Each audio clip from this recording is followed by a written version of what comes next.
తమిళనాడు రాజకీయాల్లో కొత్త ట్విస్ట్ ఏంటయ్యా అంటే ఇప్పుడు డిఎంకే కూటమిలో ఉన్నటువంటి కాంగ్రెస్ పార్టీ ముందు డిఎంకే నుంచి విడిపోయి విజయ్కి మద్దతు ప్రకటించింది. తద్వారా 108 స్థానాలు గెలుచుకున్న విజయ్కి తను 2 చోట్ల గెలిచాడు కాబట్టి ఒకటి తగ్గితే 107, 107కి 5 కాంగ్రెస్ వచ్చింది కాబట్టి 112 అయింది. అయితే ఇంకా 6 స్థానాలు కావాలి.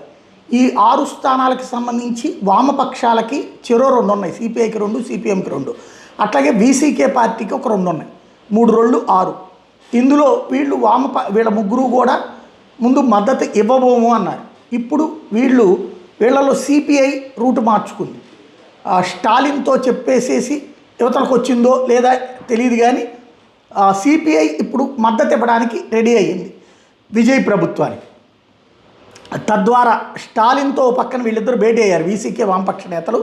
వీసీకే వామపక్షాల మద్దతు విజయ్ కోరిన నేపథ్యంలో వాళ్ళతో మాట్లాడితే ఇప్పుడు సిపిఐ అయితే విజయ్కి మద్దతు ప్రకటించేసింది, బలనిరపడికి అవకాశం ఇవ్వాలని చెప్పింది. తద్వారా ఇప్పుడు 2 అడిషనల్ యాడ్ అయినాయి.